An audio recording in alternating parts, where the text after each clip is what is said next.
Our opening words this morning are from Barago Diop, who is the Senegalese poet and storyteller whose work restored the general interest in African folktales. He died in 1992 in Dakar at 83. His legacy includes the titles of novelist, diplomat, veterinarian. Diop exemplified the African Renaissance man. Even now, decades after his death, his stories and poems still remain, sharing his dreams and ideals, whispering the great tales of African values and culture, so they will never be forgotten. Breaths. Listen more often to things rather than beings. Hear the fire's voice. Hear the voice of water. In the wind, hear the sobbing of the trees. It is our forefathers breathing. The dead are not gone forever. They are in the paling shadows and in the darkening shadows. The dead are not beneath the ground. They are in the rustling trees, in the murmuring wood, in the flowing water, in the still water, in the lonely place, in the crowd. The dead are not dead. Listen more often to things rather than beings. Hear the fire's voice. Hear the voice of water. In the wind, hear the sobbing of the trees. It is the breathing of our forefathers who are not gone, not beneath the ground, not dead. The dead are not gone forever. They are in a woman's breast, a child's crying, a glowing ember. The dead are not beneath the earth. They are in the flickering fire, in the weeping plant, the groaning rock, the wooded place, the home. The dead are not dead. Listen more often to things rather than beings. Hear the fire's voice. Hear the voice of water. In the wind, hear the sobbing of the trees. It is the breathing of our forefathers. I invite you to sing along with our first hymn, Wake Now My Senses. We encourage you to sing along in your own environment. There is something freeing when we dare to sing, no matter the quality of our voice. After all, most of us are alone in our rooms. No one will hear any mistakes that you might make. The words will appear on the screen.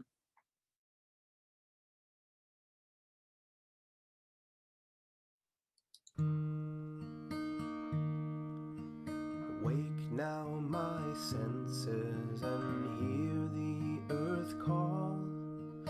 Feel the deep power of being in all.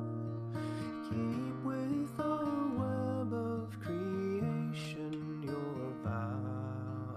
Giving, receiving as love shows us how.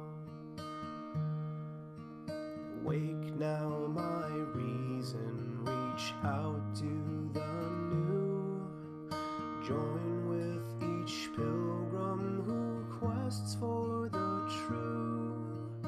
Honor the beauty and wisdom of time. Suffer thy limit and praise the sublime. Wake now compassion, give heed to the cry. Voices of suffering fill the wide sky. Take as your neighbor both stranger and friend, praying and striving their hardship to end. Wake now my conscience, with justice thy guide. Join with all people whose rights are denied. Take not for granted a privileged place. God's love embraces the whole human race.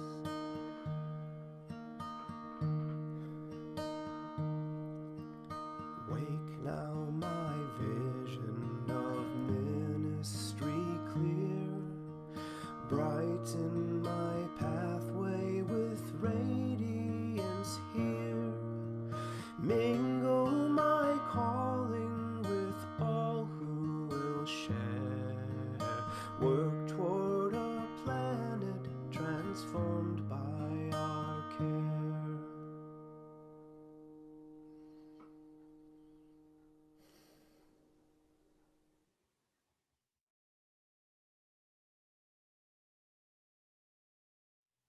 Good morning.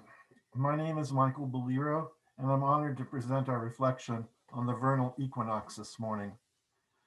Whether this is your first time with us attending our Sunday service, or whether it's a part of your regular routine, we are glad that you're here and hope you will find room in this community for your spirit. We continue to be grateful for the technology that allows us to worship together online and to continue to build community in other ways. Thank you in advance for your patience and grace with any delays or glitches we may experience. They should last only as long as it might for someone to move from their seat to the podium when we gathered in person. In addition to our worship each Sunday at 10, we meet on Tuesday nights at 7 for a more informal time of check-in and sharing. Please consider joining us for that gathering.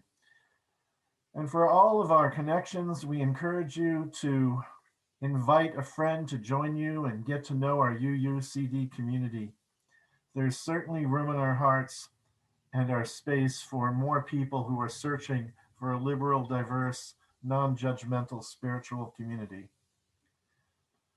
Now, I invite you to take a deep breath and listen to these sincere words of welcome. Whoever you are, whomever you love, wherever you've been, whatever you've done, whatever your religious beliefs are or aren't, and wherever you physically are on the planet right now, you are welcome in the spiritual community.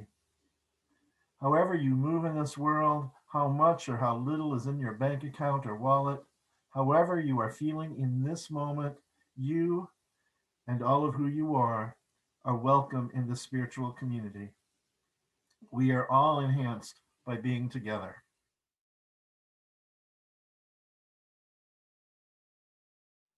Good morning, everyone. My name is Don Mears. Our chalice lighting today is from Kate McPhee. Around us, light is returning. It kindles the spirit of life in the skeletons of trees.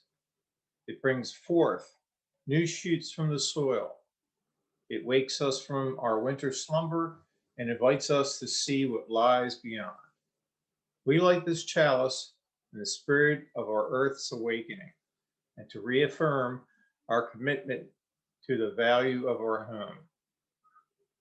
Now, please join me in our unison affirmation.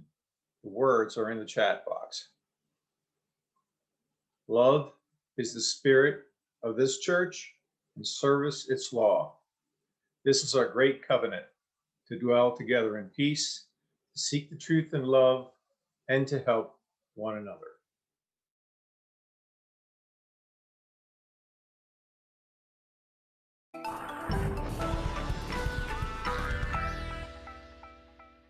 The first day of spring is a really special day, and not just because it's when we start thinking about flowers blooming and the days warming up and birds coming back from their winter home. It's because the first day of spring is also when something special happens, something called an equinox. Isn't that such a cool word? But what does it mean? Well, before we can understand exactly what an equinox is, we'll need to learn a little bit about the Earth, specifically how the Earth moves. Even though you don't feel it, the Earth is always moving. In fact, it's moving in two different ways. First, right now, the Earth is moving around the sun like this. It takes a whole year for the Earth to go around the sun one time. And secondly, at the same time, the Earth also spins around in place, like this. If you've ever played with a toy top, then you know the top spins around its center. So does the Earth. It spins around an imaginary line that we call the axis. The Earth's axis runs up and down this way, right through the North Pole and the South Pole. But the Earth's axis isn't exactly straight up and down.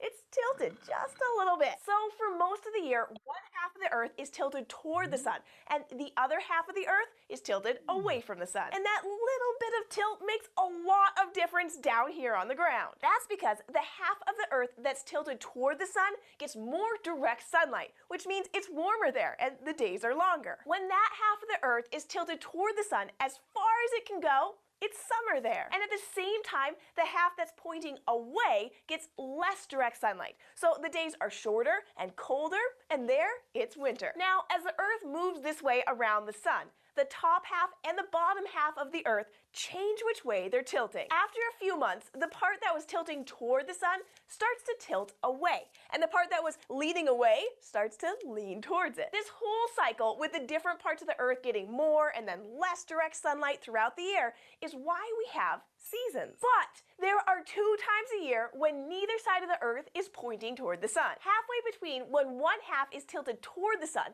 and when the other half is tilted away from the sun, the part that's getting the most direct light from the sun is right in the middle. Around the middle of the Earth, there's an imaginary line called the equator. And when the equator is getting the most direct light from the sun, then both halves of our planet get the same or equal amounts of light. And hey, equal kind of sounds like equinox. And on an equinox, everything is kind of in the middle. Temperatures are often warmer than they were in the winter, but not as warm as they will be in the summer. And the days are longer than they were in the winter, but not as long as they're going to get in the summer. Sounds like this describes spring perfectly. The spring equinox happens around March 21st, and where I live, up here, this part of the Earth starts to tilt more towards the sun and gets more direct sunlight. This means we're leaving the colder, shorter days of winter and starting to get the warmer, longer days of spring and summer. Now, there's another equinox too, because remember I said there are 2 times a year when neither half of the Earth is pointed toward the sun. After summer's over, the part of the Earth that was leaning toward the sun starts to tilt away. Right around September 21st, the most direct sunlight hits the Earth at the equator. Again. And as that part of the Earth continues to tilt away, it will head into autumn and eventually winter. But for now, where I live, we're looking forward to our part of the Earth tilting toward the sun, which means that warmer weather and longer days are on the way. So until next time, happy spring equinox. Do you have a question for us? If you do, ask a grown-up to help you leave a comment down below or send us an email to kids@scishow.com. Thanks, and we'll see you next time.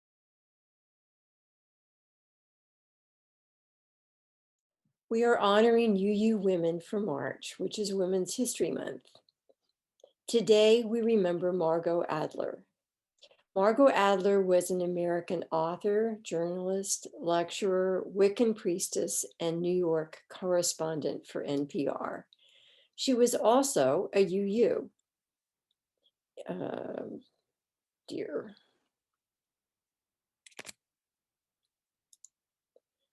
In addition to being a well-known NPR reporter, she wrote Drawing Down the Moon, the 1976 book about neo-paganism, which was revised in 2006. The book was considered by some to be a watershed in American neo-pagan circles, as it provided the first comprehensive look at modern nature-based religions in the US. For many years, it was the only introductory work about American neo-pagan communities. Her second book, Heretic's Heart, A Journey Through Spirit and Revolution, was published by Beacon Press in 1997. Adler was a Wiccan priestess, an elder of the Covenant of the Goddess, and she also participated in the UU faith community.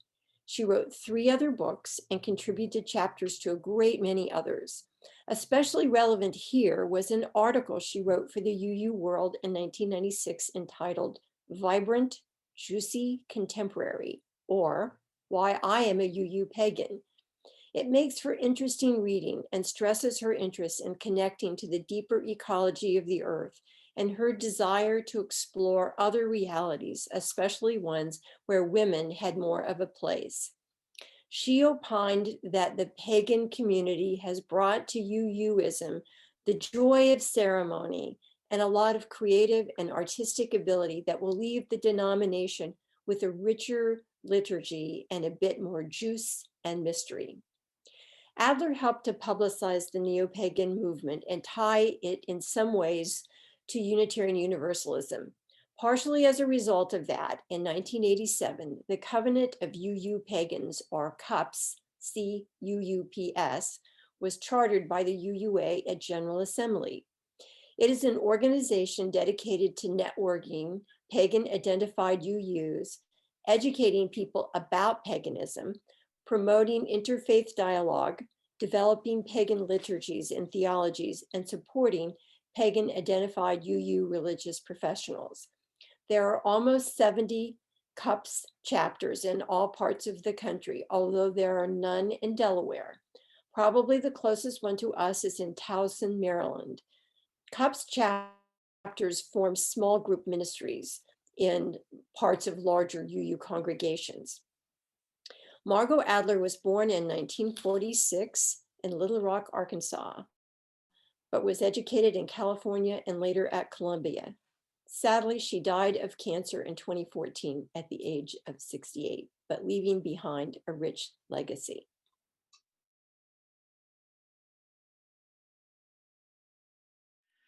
It is now time for joys and concerns, when we offer one another the opportunity to share very briefly what is most on our hearts right now, life's celebrations and concerns. As you do so, we invite you to light a candle in your own space. Through the action of sharing and kindling a flame, we give energy to our best thoughts, meditations, sympathies, celebrations, and prayers. We hold these sacred in our collective hearts. At this time, we invite you to change your view to gallery view in the upper right corner of your screen so that you can see everyone who is here. As you feel led, please unmute your microphone and share your joy or concern and light your candle if you have one. You can watch the mute signal on the lower left of each person's video stream to see if anyone else is unmuted. It's best if we share one at a time. Please mute your mic after you've shared.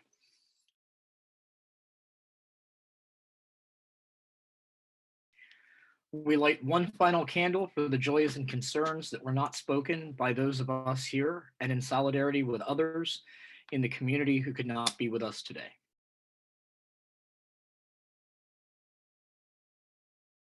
A central part of our worship in person and online is the opportunity we all have to practice the art of generosity and the spiritual practice of gratitude. Our gifts, the UUCD, are what allows this congregation to thrive with a common vision to nurture our spirits, to build community, and change the world. We are grateful to you for the many ways you support our community, including your financial pledges and offerings. Your gifts matter, and it's one of the ways that you make this world a better place. Thank you for your passion and your generosity. For those who are making pledges or who want to contribute to this community, you may continue to write checks and mail them to us, or you can give online. There are instructions to do both of these things on our website at uucd.org. Just click Support UUCD on the menu bar. You can do that now or at any time that's convenient. The Social and Environmental Justice Committee decided to focus our monthly congregation Share the Plate donations on the Food Bank of Delaware through June of 2021. Their main facility is in Newark, but they also have a large facility located at 1040 Matlin Way in Milford. The mission of the food banks is to provide nutritious foods to Delawareans in need and facilitate long-term solutions to the problem of hunger and poverty through community education and advocacy. You can donate food, money, or time through their website at Food Bank of Delaware, www.fbd.org.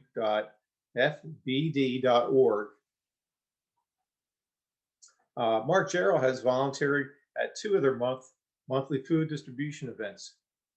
We hope that each of you will find some time to assist with the issue of food insecurity in Kent County. The need has grown so much bigger since the pandemic and the loss of so many jobs. Please enjoy this version of Viva Vernal Equinox by Teresa Jennings.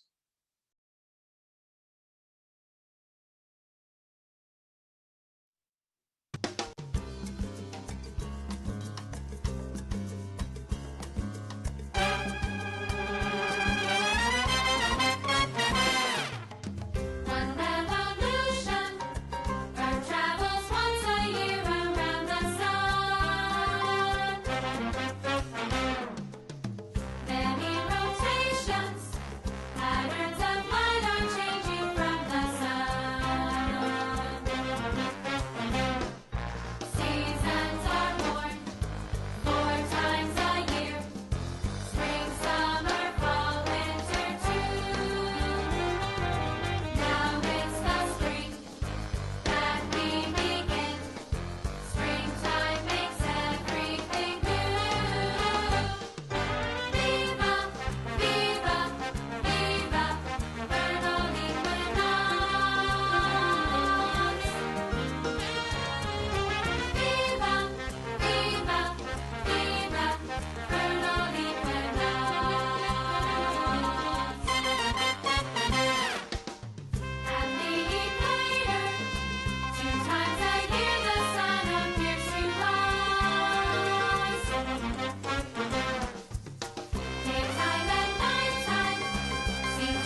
Our centering this morning comes to us by Reverend Stephen Schick.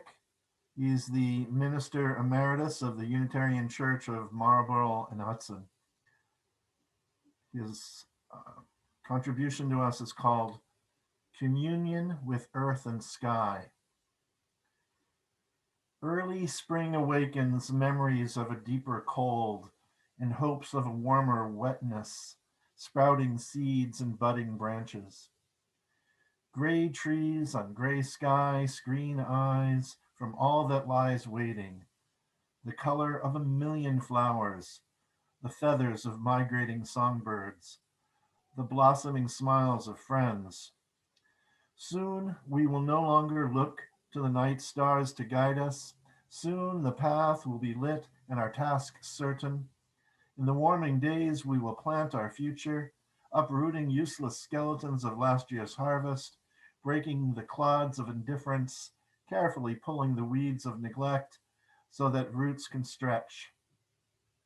Before the harvest moon rises and we wait again, images of still distant summer days awaken thoughts of a time when all is done that can be done. Then the harvest, then the transformation, then the baking, then the bread. All we know and love is in this cycle. All that has been or will be is in this loaf. Take it, break it, give thanks, and pass it on.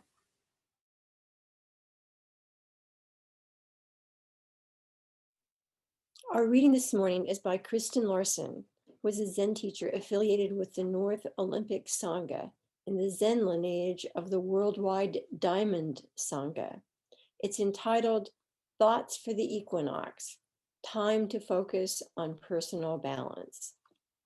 With so many things canceled, precarious, indeterminate, and unhealthy for all living beings, maybe it's time for us to appreciate the old Buddhist Taoist wisdom of equanimity. Focusing our thoughts away from the extremes and pulling in towards a middle path in all things can be comforting.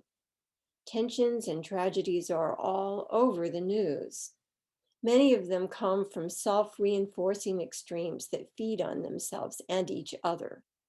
All things will pass, these too. Impermanence applies to them all.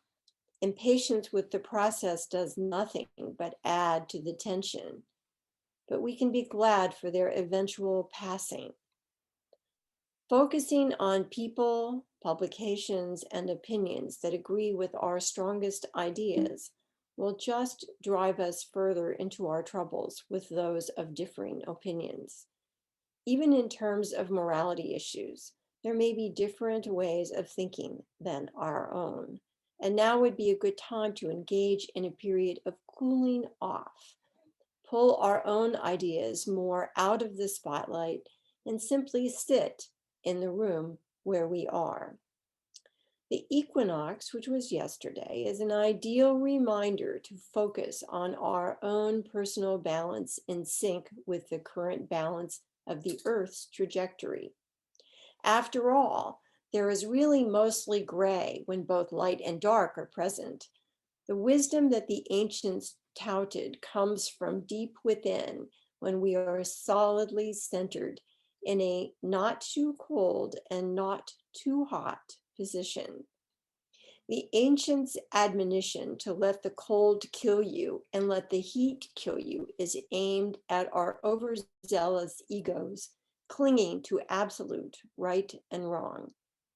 We probably need now more than ever to find our true centers where equanimity can lead us to actual wisdom.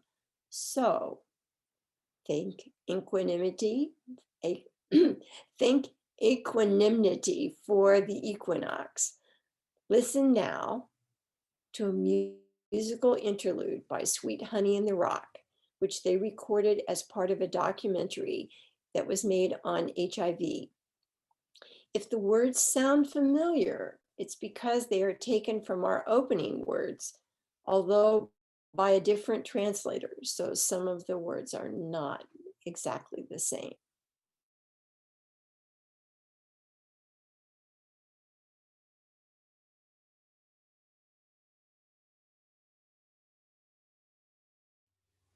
When the ancients turned their heads toward the celestial bodies in the evening sky, they were searching for certainty. They closely tracked the ebb and flow of the moon so as to better understand the ebb and flow of the tides, and therefore predict when the fishing boats may best depart the harbor and when they might return full of fish. In a similar fashion, studying the lunar calendar allowed the ancients to track the changes of the seasons, which they were the first to name, noting the relevance of these changes to the practice of agriculture. The ancients sought out this certainty if for no other reason than to be able to eat, a very powerful motivator indeed. There are limits to this certainty, though. Some of it is illusionary. Seeds planted too early in the year may rot in the soil, deprived of the warmth that allows them to germinate. A delayed harvest may encounter late rain that causes produce to rot in the fields. Some things are beyond our control, but other things remain forever certain, like day follows night, or like spring follows winter. Awareness of these cycles could help provide you with enough knowledge and power to avoid hardship. Imagine a time when the wealth of your intelligence was connected to your understanding of the cycles of the moon, when your ability to make keen observations of this sort determined your status in the community. Such people, we would think, were seriously connected to the earth in a way that modern people might today envy. If we observe, we can come to understand. When this understanding is lost, well then, so are we. This is the thought that occurred to me last winter when I was sharing with an acquaintance my excitement regarding the upcoming winter solstice. What is that? My friend asked. I suppose I could have just said I was excited about Christmas and left it at that. But to do so would be to gloss over the fact that the Christian holidays largely replace the ancient celebrations occurring at the changing of the seasons. Christmas replaced winter solstice, Easter replaced our celebration of spring, etc. As these days were appropriated by the new religions, the meanings we applied to them also changed. How many of us were aware that yesterday marked the vernal equinox, a day when the darkness of night and the amount of sunlight were on equal terms, 12 hours each? This phenomenon occurs precisely twice a year. In the northern hemisphere, the vernal equinox signals a day where thereafter daylight hours will expand up until the summer solstice, the longest day of the year, which then signals a transition to shorter days, longer nights, the autumnal equinox.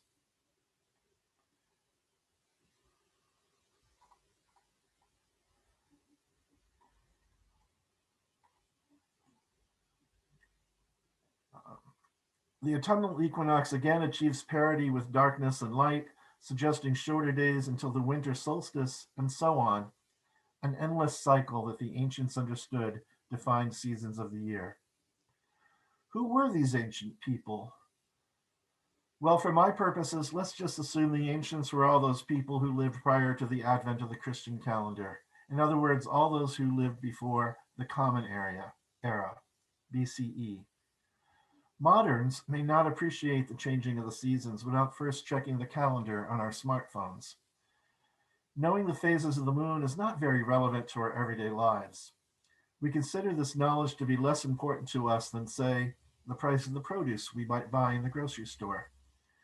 If there was a connection, it is now lost to us due to other demands of modern life. Many of us celebrate this as an achievement. We are no longer tied to the whims of the season. For even in the midst of our winter, we can still consume fresh grapes that were shipped to us all the way from Chile in the southern hemisphere. Ancient people learned about the world they lived in through observation. This collected knowledge may have provided the ancient people with a greater sense of predictability over their environment. They may not have been able to control the weather, but then again, us moderns seem to have some trouble in this respect as well, especially with the advent of global climate change.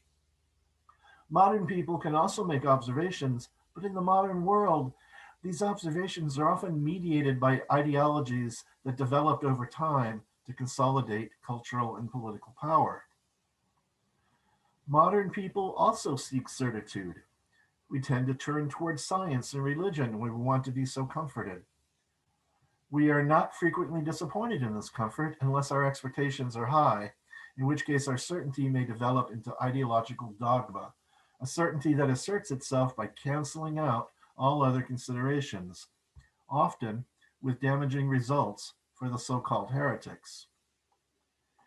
We may open our eyes to see, but later be asked to deny the truth of this vision.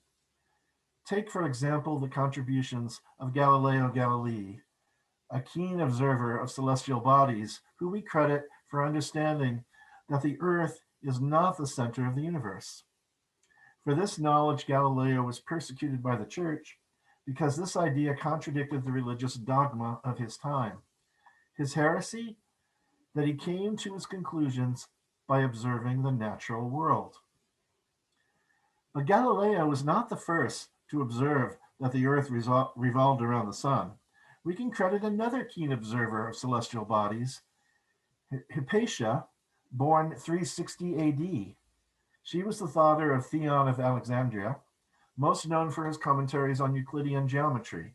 So we could say that Hypatia was born into a smart family, though this fact could not save her, for she was non-Christian at a time when Christianity was gaining prominence throughout North Africa. She was outspoken and politically popular until that day her teachings grew out of favor. The body of knowledge she contributed to both philosophy and astronomy, some say, made her the greatest thinker of her time.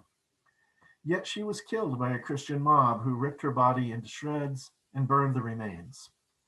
It is said that this event took place on the Vernal Equinox, symbolic as the Christians at that time believed the most important event on the calendar should be the resurrection of Jesus, not the beginning of spring. So religious orthodoxy came to reign supreme over observation of earthly phenomena. And when these observations were made by women, or people of color, or non-Christian people, they were doubly suspect. We see similar trends in other disciplines. Say, for example, where female healers were replaced entirely by men whose credentials were bestowed by institutions related to the power of the church or the dominant politics of the time. Observation alone came into such disfavor that we entered into a period known as the Dark Ages, when little was written down and libraries were housed in religious institutions where access was restricted only to those schooled in church teachings. What passed for knowledge at that time had to first conform to religious orthodoxy. After much struggle, an even newer orthodoxy emerged called science to challenge the dominance of church orthodoxy. The basis of the scientific orthodoxy, called positivism, was first codified in 1850 and has dominated scientific thought ever since. Of course, it's not wrong to celebrate the achievements of modern science, many of which are considered something like miracles. Consider the giant German corporation Bayer, the world's largest manufacturer of aspirin. Now, isn't that something of a miracle, aspirin? Curiously, though, the emerging dominance of positivism tended to make invisible earlier contributions of knowledge among certain indigenous people of North America, particularly those who held the willow tree in high esteem. They understood that the bark of the tree contained salicin, a chemical which is an effective pain reliever. They assessed the salicin by chewing on the bark of the willow tree. Metabolizing the salicin created salicylic acid, the precursor to aspirin. Now, it is modern science that understands the chemical transformation. As indigenous Americans likely were not knowledgeable about modern chemistry. But how do we explain that the ability to cure headaches was available to a people who had no chemistry degrees? Does it not suggest that for all the power modern science has in adding to the collective knowledge of the species, There may also exist other ways to acquire knowledge. Isn't the wisdom offered by the willow tree every bit as miraculous as the Bayer Corporation? We derive so many benefits from science that a belief that science itself can and will solve all human problems is commonplace. I call this belief or dogma scientism. I first recognized it in my father when I was growing up in Southern California. At that time, Los Angeles was so smoggy that one could not even see the mountains that contained the smoky effluence of the city, pinned there by the ocean breeze. Even though where I lived, these mountains were only 11 miles away, most days they were not visible, just a gray sky. Some days the smog was so bad that school children were denied recess because breathing the air was deemed injurious to our health. My father believed that science would eventually take care of this problem. He envisioned a series of giant fans drilled into the mountains that would suck all the smog out into the desert beyond. There, science, she solved it, as long as we don't ask the opinions of those who lived on the other side of the mountain. In point of fact, the air in Los Angeles is somewhat more breathable today. Science did indeed provide us an understanding of the problem, though the actual solution was to implement policies limiting our ability to foul the air. Though the policies,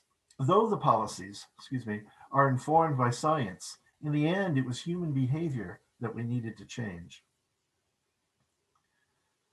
I by no means wish to denigrate the contributions of science. Just look at how quickly scientists were able to develop vaccines against COVID-19. Chinese scientists first identified the genetic code of the virus, then shared this with scientists all over the world who each worked on different ways to counter the effectiveness of the virus once it entered the human body. This is nothing short of amazing. It is difficult to imagine that such knowledge was available to the ancients, as they lacked the technological ability to observe these phenomena. We also understand that the ancients were unable to engage in interplanetary travel, though such travel would be impossible today if it were not for earlier contributions of people such as Galileo and Hypatia. It may be difficult for us today to credit the wisdom of the ancients on their ability to be such keen observers of their world. We have lost some connection to the earth and perhaps something of our ability to be independent observers of worldly events. We now understand our world through interpretations provided to us as a commodity of sorts. We ourselves are no longer required to think. It's not necessary for us to pay attention to the changings of the seasons. Who needs this when fresh grapes when fresh grapes can now come from Chile? When we lose our ability to interpret the observations around us, we are at the whims of the dominant religious and political institutions, which tend to insist theirs is the only way to interpret the world. Under such circumstances, knowledge itself becomes dangerous. We are asked to sever our connection to the world and to doubt what is otherwise obvious, that our planet is in danger because of the way humans manipulate the environment, that our connections to one another are how we sustain any hope for real change, that our ability to believe with our own eyes is not a challenge to the dominant dogma of our time, but simply a quest to live in a more just and fair world. Let's examine justice in an ancient context.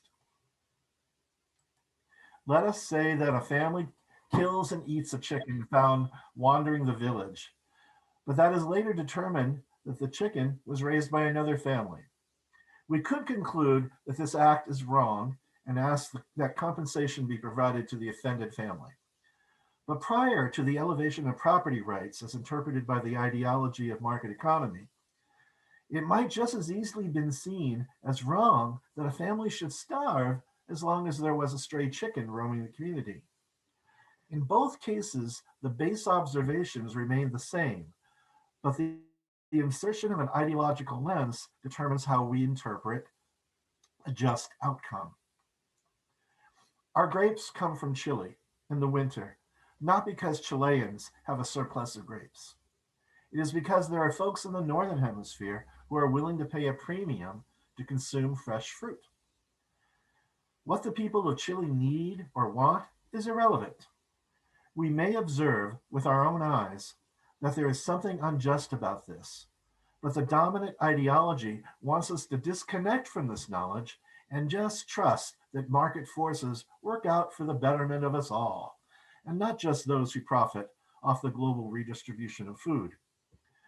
This is an example of us under the hypnotic spell of neoliberalism, the ideological dogma that suggests all human problems have a market solution, and only market solutions will be allowed, or scientific solutions, or godly solutions. When I am able to observe celestial events, I paradoxically also feel more connected to the earth I stand on. I am reminded of this every solstice and equinox, at least these 4 times of the year. When I can see the world for what it is, I no longer am in doubt that a better world is possible. When I refuse to sever my connection to the world and the people in it, I'm allowed to feel more hopeful. The world is forever changing, and I will forever be a part of that change. I only ask that as we look to our future, we should also respect our past. We should respect the wisdom of the ancients, those who resisted dogmatic solutions to worldly concerns and were perhaps better able to open their eyes to the interconnected nature of the world.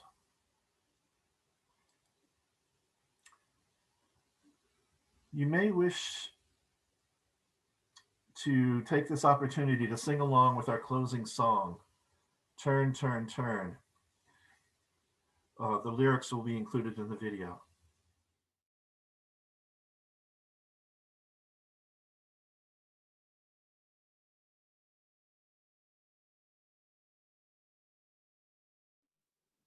We extinguish this flame, but not the light of truth, the warmth of community, or the fire of commitment. These we carry in our hearts until we are together again.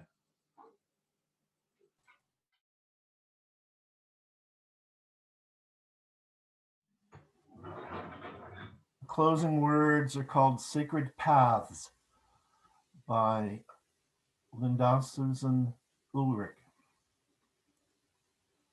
Rivers and streams follow their own courses, but the water molecules are indistinguishable. No one would confuse a candle flame for lava, yet in each the fire dances. An invisible force both knocks down trees and holds birds aloft. The air remains indifferent to its uses. Diamond, desert, Denali, and dirt each tell their different stories, all with the earth as protagonist. Whatever our sacred paths, whatever our beliefs and practices, however we gather in community, we all honor the spirit of life, the spirit of compassion, the spirit of justice, the spirit of love. How many stars are in the sky? All of them. Blessed be. Our virtual worship is ended, but our connection to one another and the earth endures. Go blessed to be a blessing for others.